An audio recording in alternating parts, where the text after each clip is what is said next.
I popped my head up suddenly, a splash of cold water waking me from my brief nap.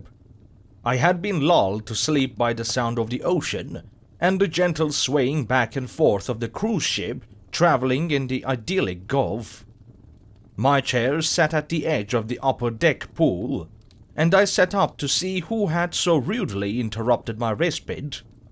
That's when I saw Lucia treading water, a mischievous expression on her tanned face, brown hair plastered to one side by the pool water. "Are you planning on sleeping the whole trip, Grayson?" she said with mock concern, splashing me once more with a handful of chlorinated water. "Babe, we were up until 1 a.m. last night," I groaned, silently cursing whoever thought to put 24-hour bars on board this godforsaken boat. She was right, of course.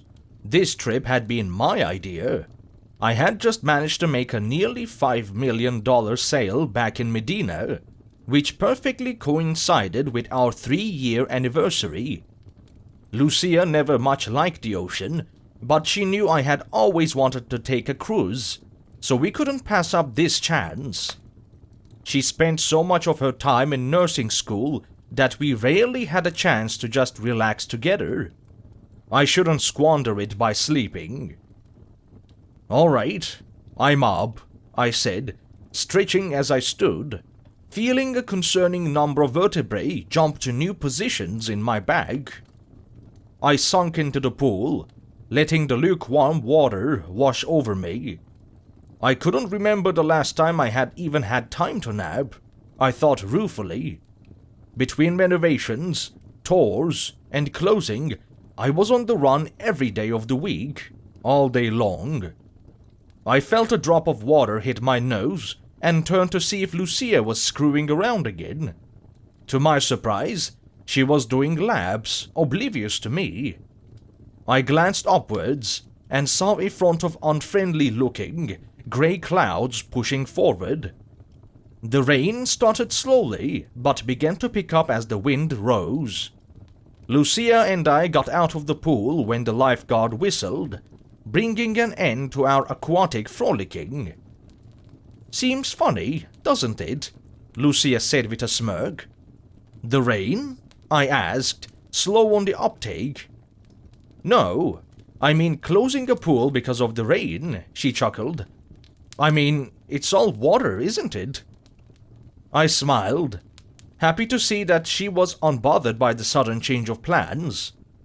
They were probably more worried about lightning than anything else, but I didn't feel the need to correct her.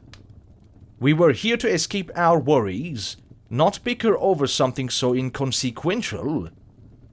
Off to the side of the pool, I could see a few travelers discussing something in hushed voices as they leaned over the railing. A crew member came over to join them, becoming equally transfixed by whatever they saw. I tried to stand on my toes to catch a glimpse of whatever had them so focused, but felt Lucia tugging my arm back towards the lower decks. I tried to shake the unease that showed on the faces of the other travelers out of my mind. As we walked down the tight corridors to get back to our cabin, a sudden loud noise made Lucia jump in fright as the hallway echoed. "Oscar! Oscar! Man overboard!" The automated voice shrieked through the PA systems overhead. Lucia and I shared a grim look. To think someone fell off the ship, especially as the seas turned so choppy with the storm. Then again, the possibility that he jumped, or worse, nagged at the back of my mind. Before either of us could get a word out, a new voice came over the intercom. "Attention passengers, please return to your cabins immediately and lock your doors. The Azure Quest will be stopping temporarily to assist the Coast Guard's search." The nervous-sounding voice said, Please remain calm. Just go back to your cabins and lock the doors." We briskly marched to our cabin, 143, at the lowest exterior deck of the ship. "What is going on? Why did he say to lock the doors?" Lucia asked in a shrill whisper. It's just standard man overboard procedures, so they can keep a head count of the passengers, I said, improvising a nearly believable lie on the spot. I hadn't the foggiest idea why the hell they would ask for that, but I was not going to find out the hard way. We stepped into our tiny, one-bed cabin and sat down, staring at each other blankly.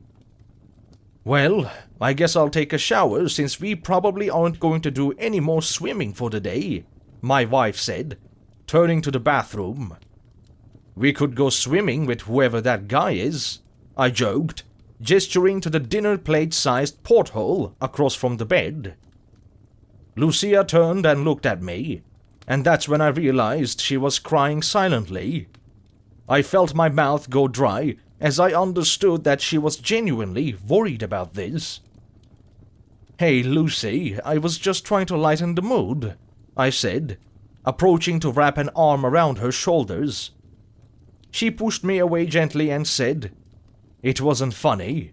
Someone could be dead." I opened my mouth to defend myself, but realized she was right. Without another word, she turned and entered the bathroom. I laid back on the bed, cursing my own stupidity. Why do you always have to talk faster than you think? I'll be sleeping on the floor tonight.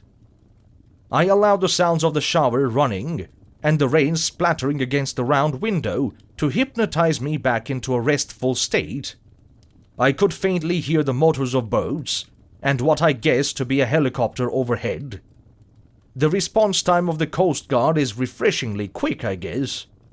I had incorporated these noises into the relaxing rhythm I was drifting off into when a sudden sharp thud reverberated through the walls.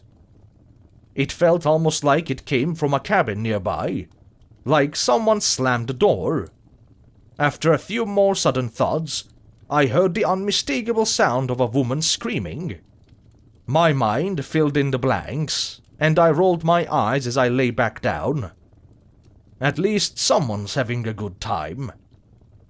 With the newfound silence, I tried in vain to get comfortable again, but at random intervals, sporadic thoughts would interrupt my progress. I walked over to the porthole and gazed out at the grey seas reflected by an equally dark sky. I could still faintly hear the engines of the search vehicles, but still couldn't see where they were coming from. I was gazing absently out when once again I heard a sharp bang, but this time from much closer. I could feel it through the thinly carpeted floor in front of me, like it was right below me.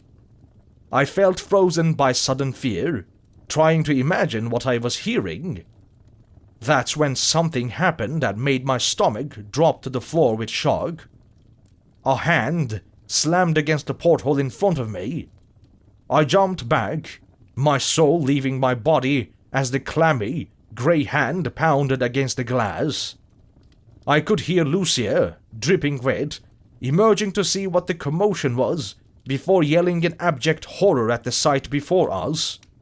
The hellish, dead-looking arm tightened its hand into a fist and began striking the pane of laminated glass. We backed away slowly, pressing our bodies against the cabin door, shrinking as small as we could. I could hear Lucia frantically praying a litany in a hushed whisper. I just stared in shocked silence. The fist was bloody now, the index finger hanging at an obscene angle, knuckles cracking with each punch. Then, with an explosion of rain and ice-cold wind, the arm shattered through the glass, bright red blood spurting out of fresh wounds along the skin. Then, in a deft, almost rehearsed-looking move, it placed the palm on the edge of the porthole and climbed up as though it was a rock wall. I could vaguely make out the body as it slithered past against the window. It looked to be a well-dressed man, covered in bruises and cuts, the suit hanging off in tatters. As it placed an ashen, nearly toeless foot through the porthole, I could hear a loud banging and more distressed shouts coming from above our cabin. "This thing is climbing up the side of the ship." I looked over at Lucia, her face a mask of disgust and fear, and at that moment, I knew what I had to do. I ran forward, swallowing down my own terror and dread, letting out a shrill battle cry as I thrust my right hand out like an amateur football player within feet of the end zone. I felt my hand slam into the ankle of the waterlogged zombie creature and felt the squishy pale flesh slow off at my touch, my palm stopping against the cold tibia. I almost passed out from sheer horror, but before I did, I saw the bedraggled, gory body tumble off the side of the ship, landing with a splash in the seas below. I sat down, nursing my arm which had been severely scratched by the broken shards. Lucia ran over and began using her towel to mop up my bloodied forearm. I started to thank her when a new sound once again interrupted. This time, it was the unmistakable sound of a high-caliber gun firing. A few bursts of machine gun fire tore through the storm, accompanied by the chopping of rotor blades. They were shooting into the water and probably fired a few hundred tracer rounds. When the lockdown was lifted by the captain, we were moved to a new cabin. I didn't explain why the glass had been shattered, and strangely enough, the crew didn't seem to mind. Apparently, the Coast Guard had been unable to recover the body, and they claimed it had been a suicide. As for the gunfire, the captain explained to a gathering of concerned guests that there was coincidentally a speedboat that was approaching, which the guard claimed to have reason to suspect as pirates. The fire we heard was merely warning shots, nothing to fear. We haven't shared the story with anyone. It seems so unbelievable, but I don't think that thing was human. I felt an instinctual fear of that thing, whatever it was. It was able to punch through the ship's porthole. Those are made to withstand immense pressure. They told us to lock the doors, but I don't think that would have made a difference if it got on board.